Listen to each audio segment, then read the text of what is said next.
before I moved to Georgia, and I still had a lot of residue from the world, right? I still had a lot of residue, a lot of things I needed to clean up in my process of me learning how to self-love. And so it was difficult for me to complete the book because I felt like a fake. I felt like I was being phony. That if I'm going to write this book, that it was going to have to be authentic, that it was going to have to be genuine, it was going to have to be real. And so I couldn't, for some reason, I could not finish that book. So that particular book took me about a year to finish. Right. So I finally finished the book, and it's called Loving Me. And that was where I went from the silent thought of my childhood and being molested and just not a good setup to me learning how to love myself. Yeah. Learning what true love is, learning what unconditional love is. And me doing all of this in a year before I moved to Atlanta, Georgia, God had spoke to me and said, "You're moving." And I said, "Moving where?" And he told me, "Georgia." I still didn't know why. And I said, "Well, okay, God, I'm moving to Georgia. I'm going to, follow my dreams. And, I'm a life coach. I'm a motivational speaker. And now I'm an author. Yes, I'm moving." And so I finally moved. And after I moved here, I finished my book. And the thing still wasn't going. Things were going good, but they was not still going the way that I wanted it to go. So I started to question God again. Are you sure? This is what you told me to do, God, because I ended up moving in March of last year.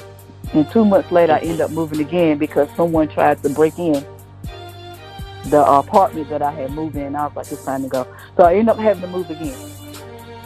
So where I'm at now, I've been here a little over a year. But it has, when I think back now, I understand that God had me on a journey of a spiritual awakening. I didn't know that then like I know it now. So my whole idea about scripture and about who God is, he's so big, and sometimes we don't really know who God really is. We have this mindset that we think we know sometimes. And so God has just really, truly opened up my mind of who he really is. And he is so big and so great awesome. And just so mighty, Yes. And indeed, you can get somebody shouting in a minute. Keep going now. I'm telling you, oh God, he's everything to me.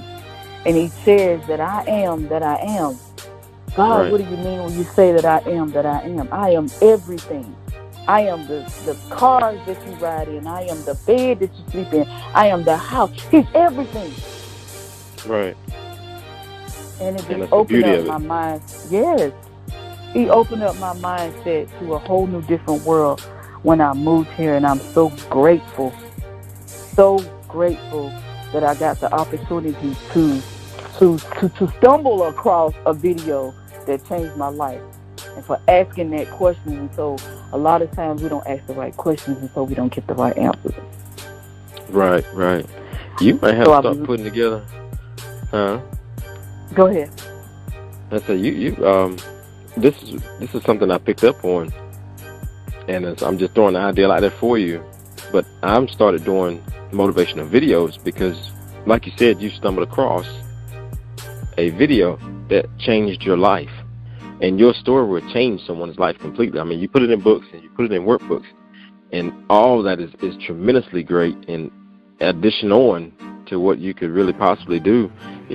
God is your limit. People always say the sky's the limit, and I beg to differ, and they always get a little confused when I say, the sky is not the limit. And they're like, what do you mean? I said, God is your limit, because he is who he is, and he says, I am that I am, just like you said about ago. So I believe anything that you really desire, what you want to do, as long as it lines up with the word, which is you have proven it through your journey that you're going through right now, and you're still doing an amazing work with the journey that you're going through right now. Add more to it, because how much can God not do for you? Is a question that just sets in your mind. How much can he? I was thinking when you said, people say the sky's the limit, and when I hear people say that or say that, I say there is no ceiling on what God can do. Right. God is your no limit. ceiling. No ceiling. It's whatever I open myself up to. If I limit myself, then I limit the hands of God. That's right. But You close him up. I'm so open to. I have a few videos that I have put out. I have this